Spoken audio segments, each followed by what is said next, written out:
Asanteni sana. You can have your seats.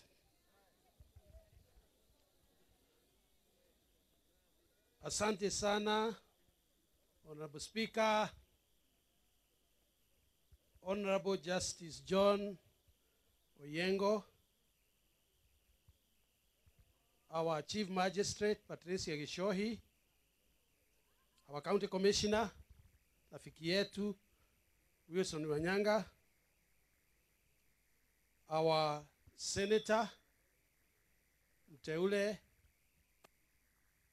Bwana Mwaura, honorable members of parliament, wote, ambao wako hapa, marafiki zetu, honorable county MP, rafiki yetu wa Mushomba, wale MP ambao ni rafiki zetu, naona kama wameondoka, na wale wa zamani kama General Kayava, wale ambao ni marafiki zetu, nasikia Mheshimiwa Mwadhi anasema ako pale, honorable members of the county assembly, rafiki zetu, our county executive officers, CECs, mawaziri, our chief officers, wafanyikazi wote wa Kiambu County, sisi zote ambao tumekuja hapa, hamjambo. Bwana asifiwe. Bwana asifiwe. Asanteni sana. Kabla sijaendelea sana, ningetaka, I would want to introduce a few people, kwa sababu nimeona tumekuwa na shida kidogo. I want to introduce my wife, Sarah Karanja. Nasikia watu wengine hawakuwa wanamjua, anaitwa Sarah Wairimu Karanja. Ndio my wife. Na tuko na watoto wakubwa watatu. Let me introduce to you our last born. Ako hapo, anaitwa Brian Karanja. Niko na wengine family members who are here. My brothers and sisters are all over the place. I'm sure tutakuja kuwajua. And in addition to that, I'm taking recognition of my colleague, deputy governors, whom I'm very, very proud about.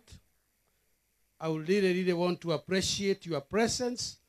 And I know what our chairman has said. Tuko kwa group moja katika group ya deputy governors, na wote walikuwa wanapenda kuja. Nimetoka, lakini nimewaambia, once a deputy governor, always one. Kwa hivyo ningetaka kuwashukuru sana. Kuna watu wengine ningetaka kuwa acknowledge. Tuna rafiki yetu hapa anaitwa David Mbio, ambaye amefanya kazi kubwa sana kwa upande wa BBI.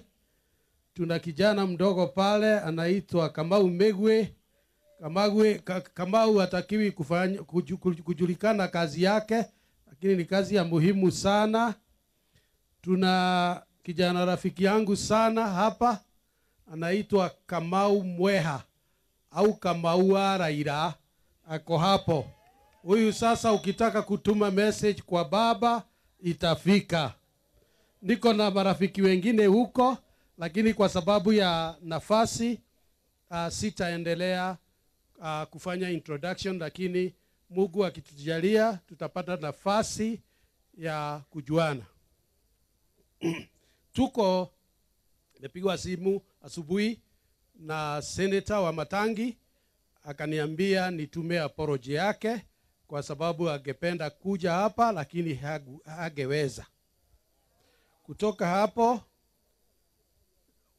let me take this opportunity to thank sincerely our judge and the chief magistrate and people who have worked behind the scenes since yesterday for us to get to the point ambayo tumefika. Jana tulikuwa na mambo mingi sana The county was very nervous. Watu waliona mkono wa kisiasa, lakini tumejua ilikuwa mkono wa sheria.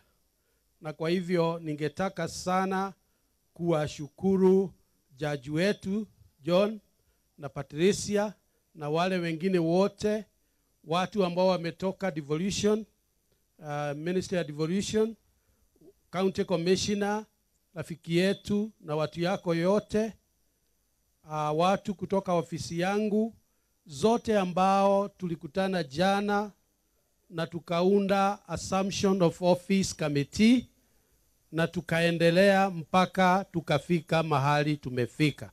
Kuna watu wengi sana ambao wamefanya kazi mingi behind the scenes, na wote tungetaka kuwashukuru. Na kwa sababu tumekaa sana, I don't want to take a lot of your time, but I want to say a few things. First, I want to welcome you to this momentous occasion of my swearing in as the third governor of this great county of Kiambu. First, I want to thank the Almighty God for this far He has brought us with His blessings. And we all know it has not been easy, but nevertheless, He has been our Ebenezer. We thank God, and we continue to thank Him for many blessings that He has bestowed on us. Let me also take this opportunity to thank most sincerely the great people of Kiambu for their continued support, patience, perseverance, resilience during these challenging times that we have all gone through. It is your resilience, and I want to emphasize watu ya Kiambu. It is your resilience that has brought us this far. I am aware and deeply moved by many of you who have been seeking God, including going into prayer and fasting, so that God could provide a new chapter for this country. I'm aware of many of you who have gone into intercession, continuously asking God to provide a new beginning for this great county. Let me also sincerely thank our President, His Excellency Uhuru Muigai Kenyatta, for his great leadership for this country, for this county, and his stewardship to bring, and the desire to bring this country to where it belongs. He has particularly been very supportive to the people of Kiambu, as we are going to see in many, many development endeavors. Our only plea to our people is to continue to support him over the remaining period, so that he will not only lead us to the next level of development as a county, but will also leave a positive legacy for this country.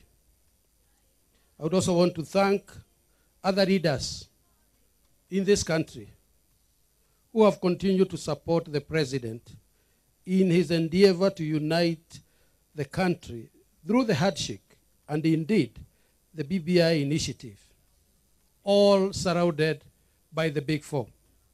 People like Mheshimiwa Commander, who is our commander and who has guided us to move from one area to another at a point when it was difficult to say things that we can say today that relates to handshake and BBI.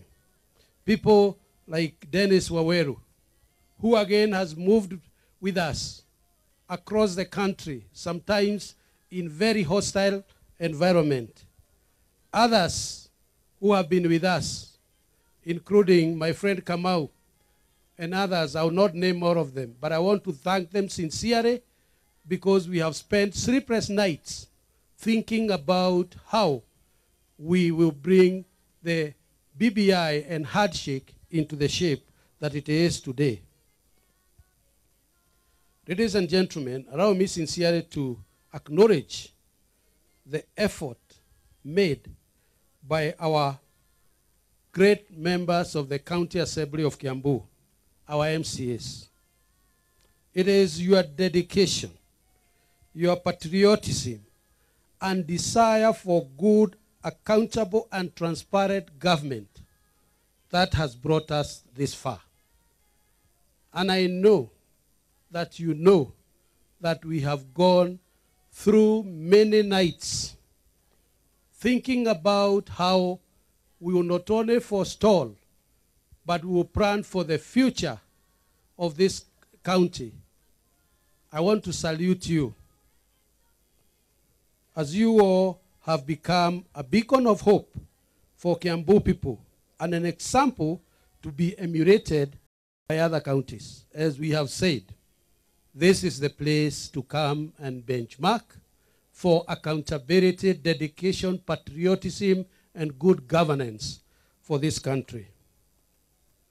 I personally feel in the process we have lost a lot of valuable time as we have been pursuing these issues, and development for our people has taken the second stage.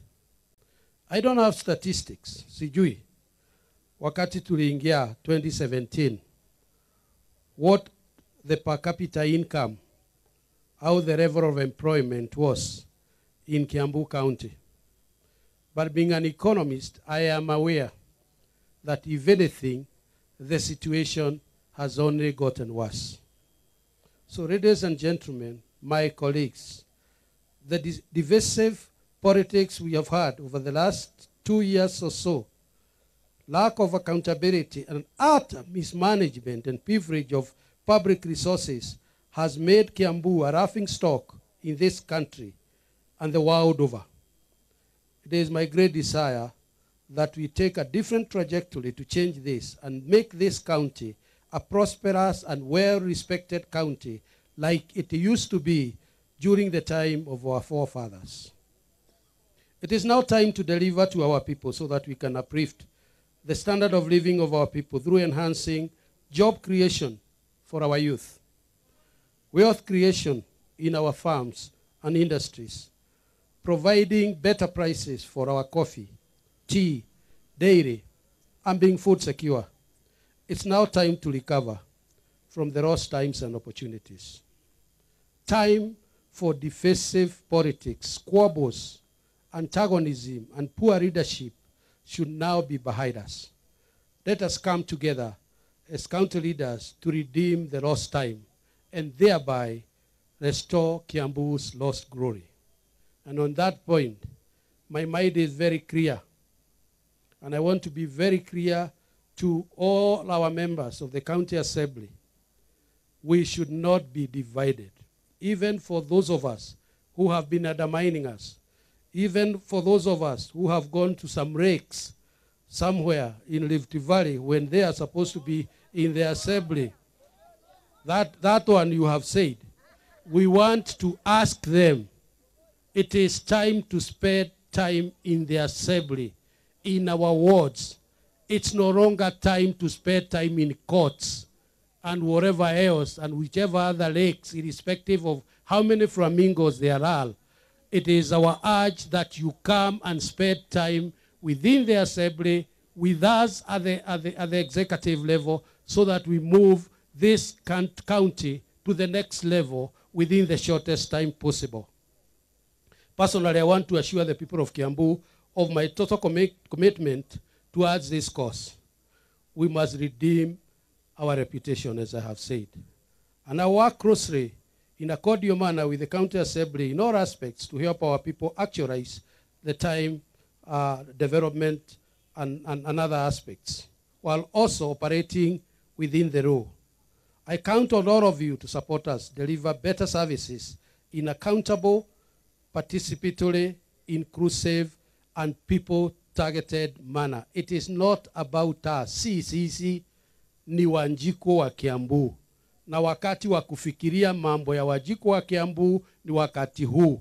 yetu itakuja baadaye. Wakati ya kufanyia watu ya Kiambu kazi ni wakati huu. I would also want to reach out to our elected members, and I'm very, very happy and excited to see our elected members who have been with us yesterday and today. Our Senator Mwaura, our Senator Wamatangi, our women rep, all elected officials, everybody who has been given a position of leadership in Kiambu, that we should have a common goal and coordinate our development so that we can change the current narrative where people thought that we were the richest and the most intelligent, but what we are telling the world is the opposite today. We need to change that narrative and move away from negative and backward political engagement. No other better time exists than now when we are planning to host BBI in our county in the coming days. And I want to be very, very clear here. When we came in 2017, we had our first meeting at Safari Park. And all our members of parliament, including the senators, and the women rep, came to that meeting. And we agreed that we'll be doing quarterly meetings so that we can coordinate our development. The main tarmac road between here and Kwamaiko should join to a small tarmac road that should join to a very, very small rural road because it has been coordinated. Because of poor coordination, one tarmac road heads nowhere. You travel another 4 non-tarmac road to join another tarmac road after 5 kilometers because of lack of development. We have had instances where we are paying for writing, street writing. The same post of street writing is paid 4 times because there is 4 payments that are being made, 2 from national government, 2 from the county, and 1 through the county assembly. It is that coordination that I will be embarking on. We also need to recognize that outside the elected leaders, we have other leaders in the county. For instance, we have the retired councillors that we have seen today. We have other elders in this country, people who have served this country for a county and country for a long time. It is my desire that over the next 2 weeks, we will be forming Kiambu Advisory Council, comprising of eminent people who will be sitting down to discuss and plan the development of Kiambu County now and years to come. We will sit and consult on who the members of the Advisory Council are going to be. Further, we will task the Advisory Council to, over the next 1 month, sit together and identify the council of eminent persons in Kiambu County. These are people who have offered services at all levels, who will be sitting down and who will be holding us accountable for the development, both political and economic and social, for this country. So over the next 1 month, we will be moving very fast to set up Kiambu Economic and Social Council, but we will also be tasking the council to go ahead and develop a list, well-vetted list of eminent persons from this county. I also want to thank our staff. I've been with them for the last 6 months. Very, very difficult time when you could see things happening, but nothing, we could do nothing much. I want to thank our staff for their support and their commitment and dedication. I urge all our staff to continue with that sense of service delivery. And I want to say that I'm not one of those people who will be holding people accountable for things that they are not responsible for. So nobody should be victimized. Nobody should fear. It is a new era. You didn't choose to be where you are. And I want to reiterate that there are a number of people in this county who have been working in the county since November of last year without a varied contract.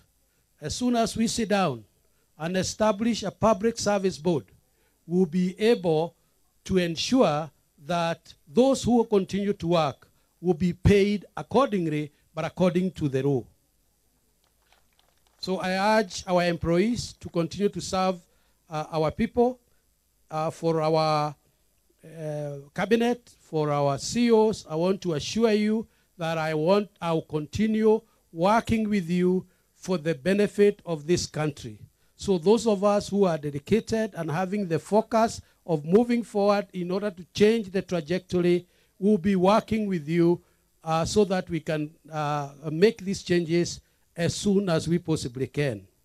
On service provision, and I don't want to spend a lot of time, I want to say that is where our heart is.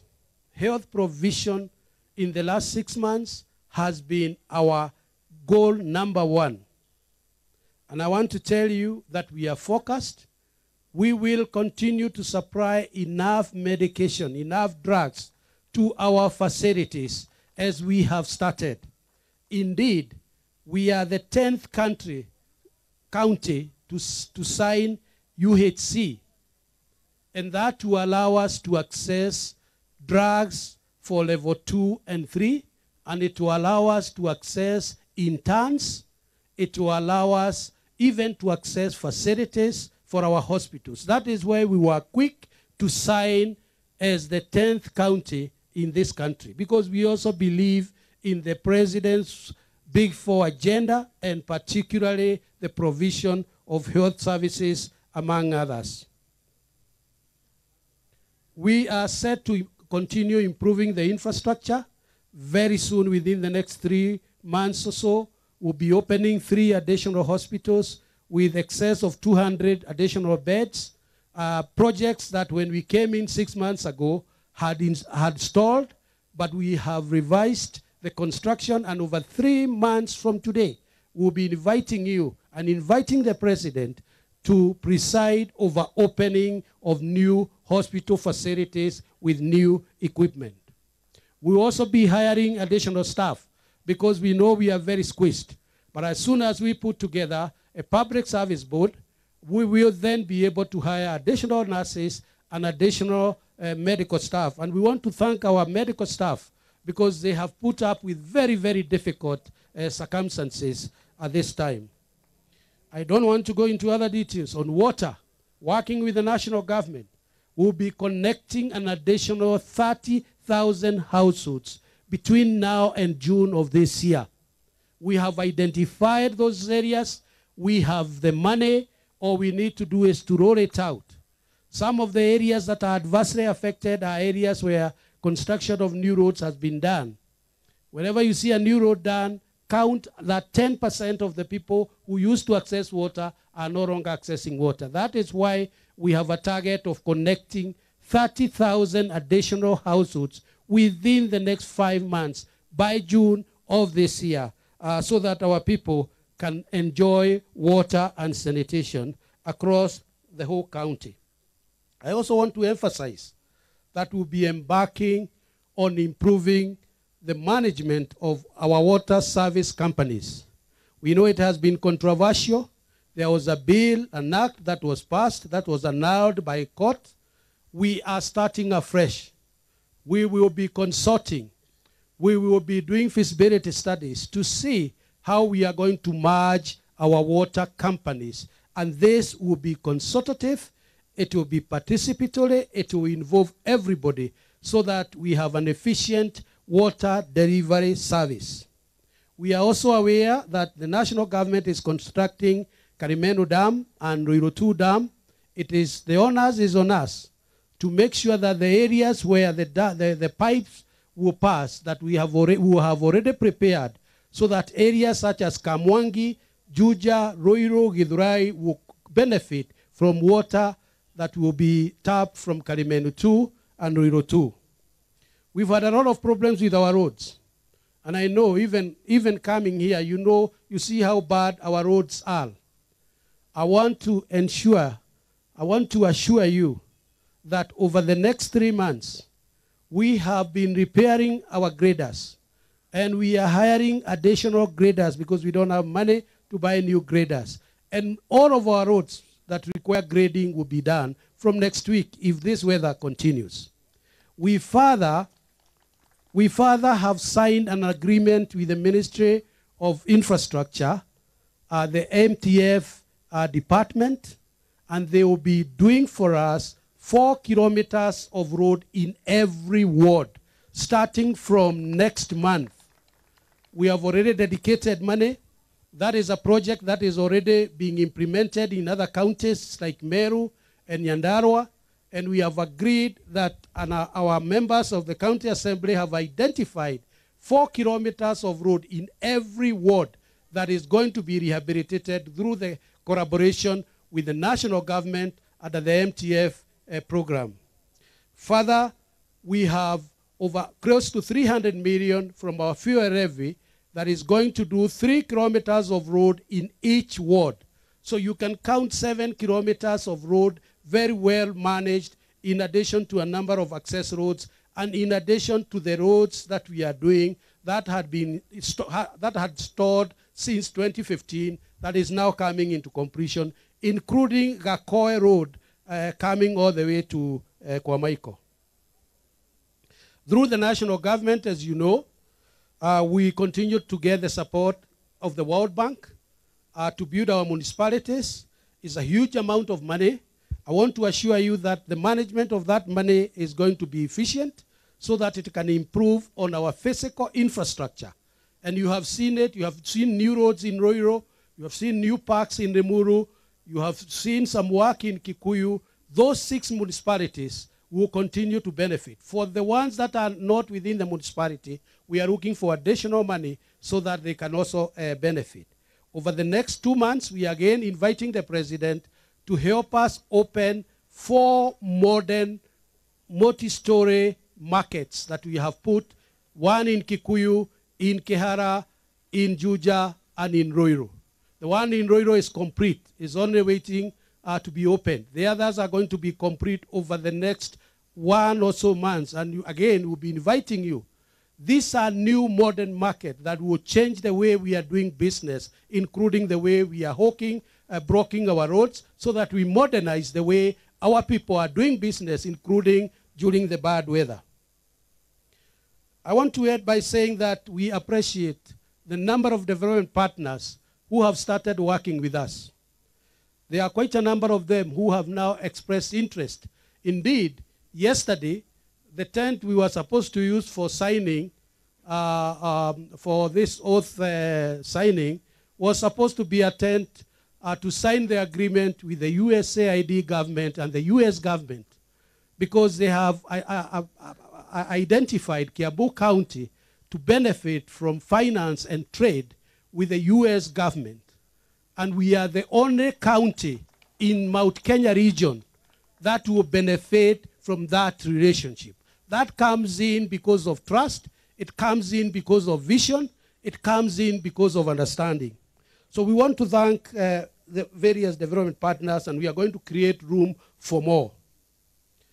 From next month, we'll be distributing subsidized seed, maize and beans from about 15th, because we want to enhance our food security. And you'll be seeing our landscape change as we give some seeds to our farmers. We'll also be distributing free avocado and mango seed, and we've already provided a budget to that extent. This is what is happening in other counties, and we have to be ahead of everybody else. We have to be ahead of the pack. We've already recruited about 300 pig farmers who are already in business, and we have linked them to Farmers' Choice so that we can start giving them hybrid pigs, which within 5 months will get to the level of 200 kilos. And these are things that we want to do in order to enhance economic empowerment of our people. Our initiative that we have been talking about, the bacon factory, we will be breaking ground, God willing, over the next 2 or 3 months before the end of this year, because we have identified land and we have money. All we need to do is do a quick feasibility study with environmental impact, and we start that as the model investment project in Kiambu County. We are going to do other things. I don't want to go into all of this. We have brought our dairy farmers together to form a dairy cooperative company.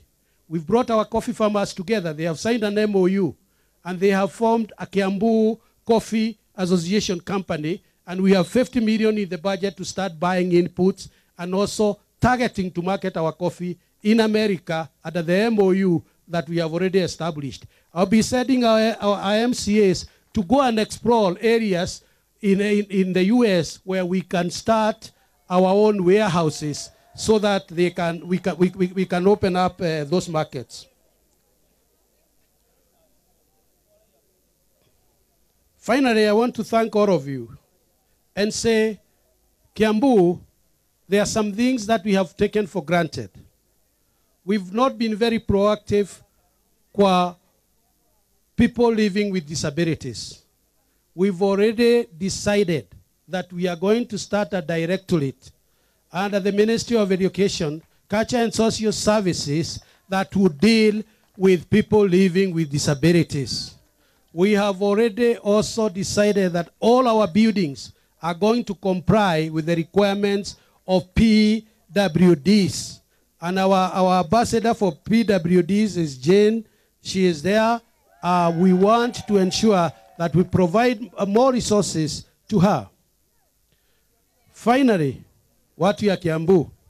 Kiambu is the only county with about 30% of the population who are non-Kikuyus. We are the majority. We are 70%. We have about 30% of people from Kenya who are living in Kiambu. Ukienda Roiro, sijui mheshimiwa King'ara utafanya namna gani, lakini usipoangalia mjumbe mwingine wa kutoka Roiro atakuwa si Mkikuyu.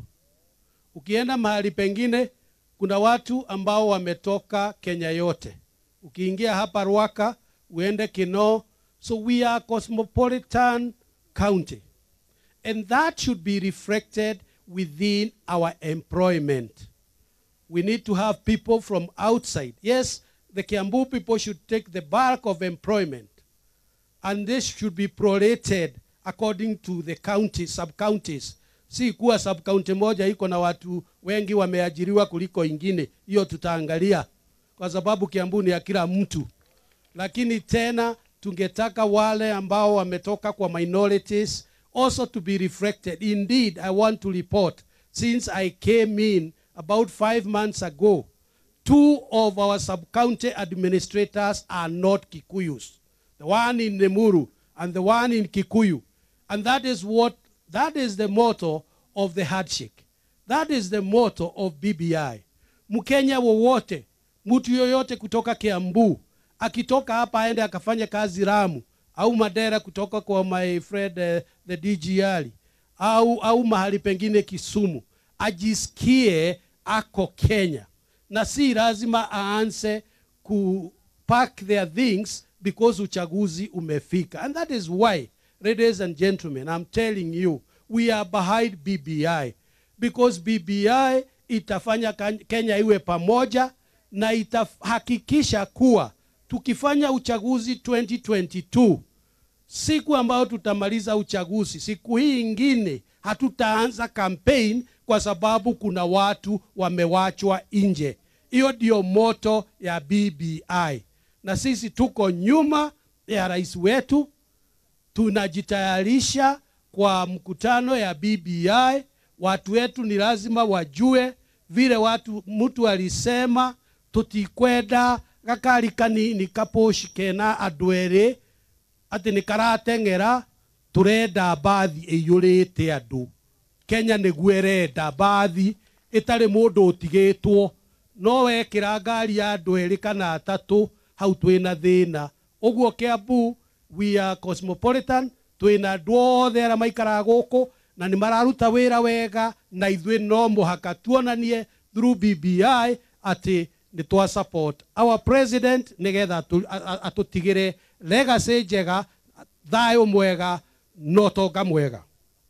Mwisho ni ngwenda kuga na ni ngwita mucemanio wa atongoria othe a Kiambu mweri wa ĩrĩ utanathira muno tutanakinya BBI nĩngeta mũcemanio tuikare thĩ tuiguithanie kuria turorete no nĩ tukwenda kuga ũndũ ũmwe na andũ aitũ maigue. For as long as we are in the leadership of Kiambu County, tutigwĩtĩkĩra mũndũ ũgũcoka kũruma mũnene witũ wa bũrũri. Nĩ mũitĩrĩrie maguta na kahinda gake nĩ gaka ga gwathana, tutigwĩtĩkĩra. Na nĩ tũrĩ andamana gũka gũgũkora kũrĩa ũikarĩte. We ũraruma president, Kiambu gũgũkorwo ti kũndũ gwagu ũrĩikaraga na kũu ũikaraga. No tũgũka gwaku kũu mũciĩ tũkũrie nĩkĩ ũmũragia. Tũrume ithuĩ no president ũtigane nake. Noguo nĩguo tũkũiguithania twĩ leaders, na nĩ ngwenda gũ-challenge leaders yaitũ a Kiambu. Kahinda rĩu nĩ gakinyu ga gũtiga kuonania atĩ tũtirĩ white na tũtirĩ black twĩ hau ngire. Nĩ tuge ũmũthĩ we wĩ mwena ũyũ ka wĩ mwena ũrĩa. Ũtige gũikara haha gatagatĩ-inĩ na ithuĩ nĩ tũgwĩka ũguo, na ndĩrenda kũmwĩra andũ a Kiambu ithuĩ twĩ behind the president. Mumenye nyũmba nyinyi ĩciraga ũtukũ, mũnene witũ ndaroka gũkũ, turenda oke rĩu nĩgetha tũmwĩtie barabara, tũmwĩtie maĩ, tũmwĩtie kĩrĩa kĩngĩ. Ũngĩkĩmwĩtĩria kwa angĩkorwo arayona kũu araikara na kũu ũguo nja, tũngĩigua atĩ nĩ gũkũgiria president oke gũkũ, tũkwamba kũndirwo nawe perpendicularly. Thank you very much. God bless you. God bless Kiambu.